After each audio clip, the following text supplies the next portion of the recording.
here we are, we're at the end of the year, and what I wanted to do is do something a little bit different. Instead of giving you advice on things you should be doing into the new year, I wanted to share with you things that I think you shouldn't do based on my previous mistakes and errors and things that I've learned along the way.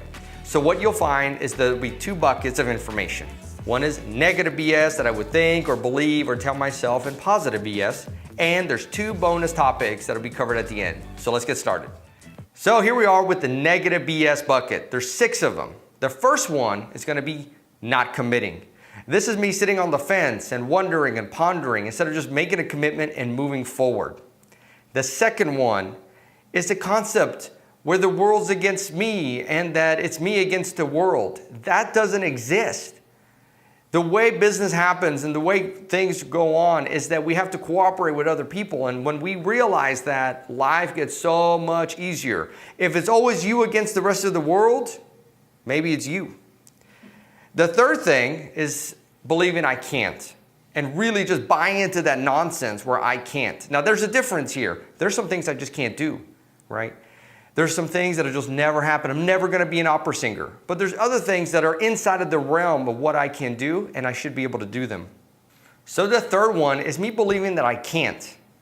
And look, there's some things you're just not gonna be good at, right? Let's accept that fact. But the really way to know what you can and cannot really do is taking input from yourself, really being self-aware of what's going on, but also asking experts. So if you think you're an amazing opera singer, you may want to go out and seek advice from experts and see what they think. This would prevent you from being that horrible singer that shows up on American Idol, right?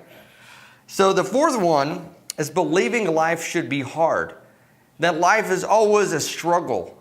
And its cousin is believing life should be easy, right? Life is life.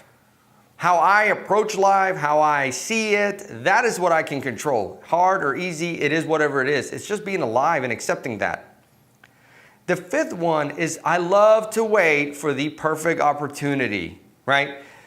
The term is called perfection. If you look it up in the dictionary, you look up perfectionist, you'll see my photo.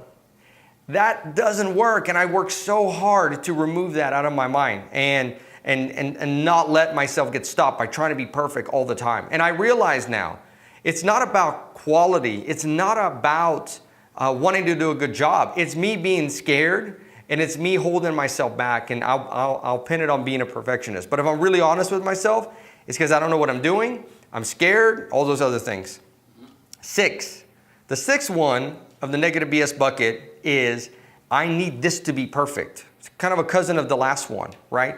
Because what it really means is that I'm scared that I'm gonna fail because I'm gonna be a failure, right? Or you believe that you're a failure. I would believe that I was a failure because I failed at something. Look at life as experiments, and you're a scientist and you're probing to find out which things work and which things don't work. And if you're repeating the same stuff over and over, you may need to learn a little bit from your lessons. So now on to the positive BS. There's 6 of them here too. One of them is I have infinite time, right? I'm never gonna die. And I know with modern medicine and things like that, I'm surely going to live into my 500, 800 years. However, nonetheless, time is finite. There was one day I was driving home, an Italian came on the radio, and it was an NPR story. And I heard this Italian and I was thinking, you know what? I always want to learn Italian. I have the books at home. I've been practicing with the guys I was working with. And then I realized at that one moment, I'm not going to learn Italian. It's not going to happen, right? I have other things that are more critical to me right now. I need to put that idea not on the back burner. I need to put it back on the shelf. I could maybe go get it later, but the reality is your time is finite, my time is finite. There's other things to worry about. The second one, and I love this one. This is obsessing about tools. This is, I will spend forever practicing and researching different things that I could use to work and get stuff done instead of just going and getting the work done, right? This is this nonsense that I would believe that it's so important to have the right tools. Now, I'm not saying don't be disorganized. I'm not saying be disorganized. I'm not saying don't get the right stuff. But you can probably be honest with yourself and realize, hey, a notepad is fine. You don't have to get this wonderful device that Apple, thank you Apple for this, However, you don't need this device to go get work done. You don't need all the sticky notes. You don't need business cards. You don't need a lot of stuff. Just get going. The third thing is I would say to myself, I'll do better next time. Yeah, but how? If I'm not willing to research why something didn't work right and really put myself as the responsible party for the failure, then how am I going to learn? So I really now think it's so important to look at your past experiments and figure out why the experiment failed. What you can do, this is a tip, when you go to make a major decision, write down what the decision is, write down the date, write down your expectations and your assumptions. Come back to that a year from now, or when the experiment has run its course, and find out and write down, this was a failure because, or this was successful because, and you'll start identifying patterns inside of your decisions. This is something that Peter Drucker teaches in one of his famous books. I don't remember. The fourth one on the positive BS bucket is believing that practice makes perfect, when instead perfect practice makes perfect. Spend time to learn from the experts, get advice, get tutoring, pay for consultants, pay for coaches, so that you can actually work on your craft the right way. Otherwise, what you'll do is that you'll ingrain a pattern that's not successful, and it's going to not be in alignment with what you're wanting to achieve. The fifth item in our positive BS bucket, the fifth one is that this concept of it's not me, it's them. It's not me, it's the business. It's not me, it's the business plan. It's whatever it is, but it's not me. When in reality, it is always me. I have to take control of it and responsibility for what's happening. So number 6 is bad things don't happen to good people. Or I would say to myself, it'll work itself out. No, it may not work itself out. Bad things happen to good people. Good things happen to bad people. It is just what it is. And again, how I would view the situation is the only thing that I could control. If I sit here and I think that it'll work itself out, I am putting expectations on something that is completely outside of my control, and that will be where I'll find misery later on when something doesn't meet the expectations that I have.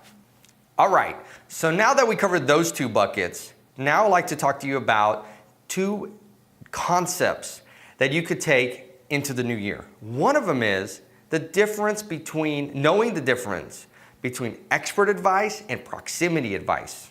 And what this means is that when you're looking to do a project, when you're moving forward in a relationship, it's important to get input from experts, not necessarily people that are just around you.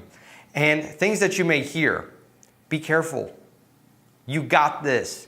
You can't. Who are you to do this, right? Depending on who this is coming from, they mean completely different things.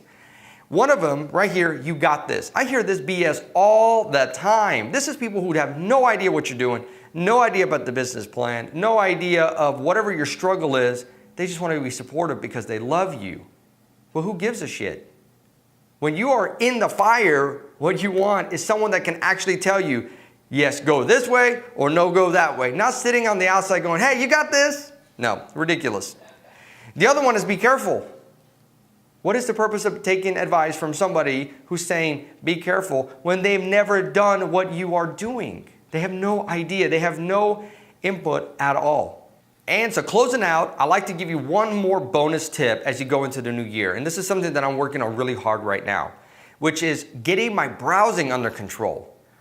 There is an infinite amount of information available to us. I mean, between these devices, these laptops, cell phones, there's everything that you'd ever want to know is available at your fingertips and growing every second. Learn. We're not going to be able to research it all. It's not going to happen. We spend so much time in researching and browsing mode instead of just getting down and doing the things that matter to us the most. I have spent as much time searching for a show to watch as actually just watching the show. It's absolutely ridiculous. And I'm working so hard right now to put systems and processes in place so that I don't do that. So there you have it. These are the concepts that I like to offer you to go into the new year so that Hopefully you don't repeat any of the mistakes I've done and you have a better chance of achieving your goals. Let's reign in the new year together. Have fun, be safe. For those of you that want to get to work and it's just another night for you, please look at the links in the comments below. We're gonna post a link for us to do a Zoom call together so we'll get the new year started. And please like, comment, and share this video. Thank you.